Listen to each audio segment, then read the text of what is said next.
Hey there, this is a video about one of my favorite poems. It's called Read This Poem from the Bottom Up by Ruth Porritt, and also a little revision exercise that I came up with based on this poem. You may already be familiar with this one, but if you're not, you're in for a treat. Basically, like the title says, it's a poem designed to be read backwards, but I'm going to read it the wrong way first. I'm going to read it from the top down. The simple cathedral of praise. How you made from the bottom up is for you to remember of Andromeda. What remains until you meet the ancient light? With your sight, you can keep ascending its final transformation into space, and uphold the horizon's urge to sculpt the sky, puts into relief your family's mountain land upon the rising air.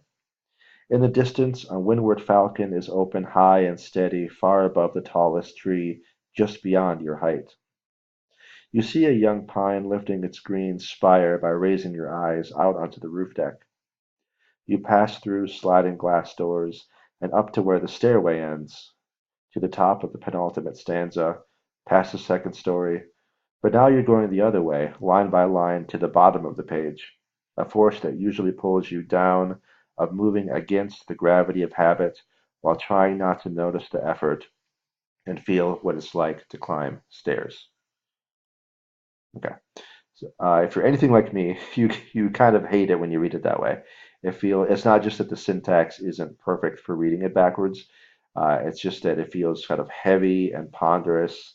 There's something kind of this weird joyless quality. It kind of reminds me of the stereotype of grade school kids trying to read poetry in a classroom with a really crappy teacher who's trying to make it all analytical and elevated and kind of taking out all the mystery and all the beauty of language. And so now let's do it the way the author actually intended. And feel what it's like to climb stairs while trying not to notice the effort of moving against the gravity of habit, a force that usually pulls you down, line by line, to the bottom of the page. But now you're going the other way, past the second story, to the top of the penultimate stanza, and up to where the stairway ends. You pass through sliding glass doors out onto the roof deck. By raising your eyes, you see a young pine lifting its green spire just beyond your height. Far above the tallest tree, a windward falcon is open high and steady upon the rising air.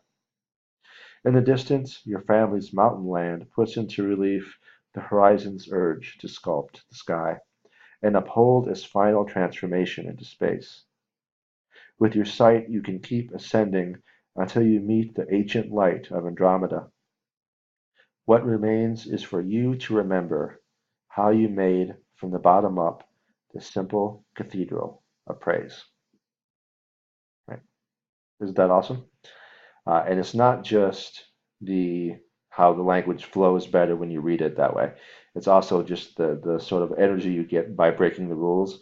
So it's an example of how to do an experimental form in a poem or a story or whatever you're working on, and have that experimentalism or whatever you want to call it sort of reflect the energy of what you're trying to do. Now, I absolutely love this poem, but one idea I had is using this as a revision tactic.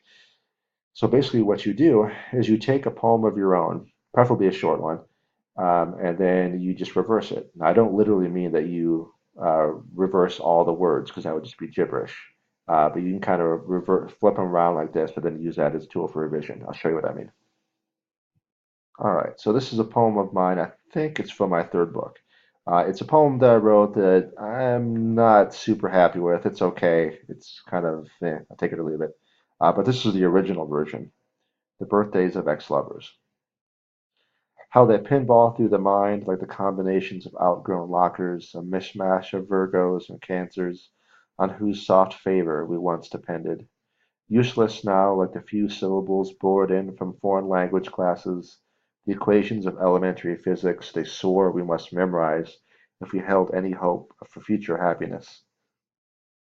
But no, the world knuckles along whether we remember it or not, hauling everyone for whom the heart once flounced like a broad-sided schooner, for whom we raised mythologies all sin-sweet, proud as a dead religion. Right. So I just wanted to see how this would work. So what I did, first thing I did, I just took, kept all the language and just literally reversed all the stuff. So I ended up with this. So at first, it just kind of comes across as gibberish, right? So then what you do after that, you go through and you tinker with your beginning and your ending words. You rephrase a few things, and you end up with something very, very, very different. So this is what I ended up with. The birthdays of ex-lovers. All sin sweet, proud as a dead religion, for whom we raised mythologies that flounce like broad-sided schooners, hauling everyone for whom the heart, whether we remember it or not, once knuckled along as the world does. If we held any hope of future happiness, they swore we must memorize the equations of elementary physics and all those foreign verb conjugations, useless now like the few syllables on whose soft favor we once depended. A mishmash of Virgos and Cancers, like the combinations of outgrown lockers, how they pinball through the mind.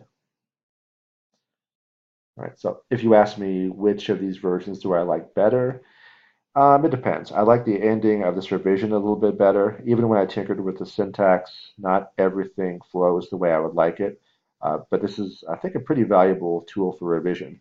So usually when I'm talking to students or friends and they're showing me a draft of a poem, the first thing I say is, uh, read it out loud, read it to yourself. Do you like the language? If you don't like the language, work on the language. If you do like the language, the next step is mess it up on the page. Change your form, change your line breaks so that you're emphasizing different images, make it a prose poem, give it longer lines, shorter lines, make the lines relatively similar length in terms of, either length or syllables, or screw it up, have a really long line, a really short line, etc. Try all that stuff. Well, this is just another way to look at revision, right? So when you flip it around like that, where you end up is going to be something very, very, very different.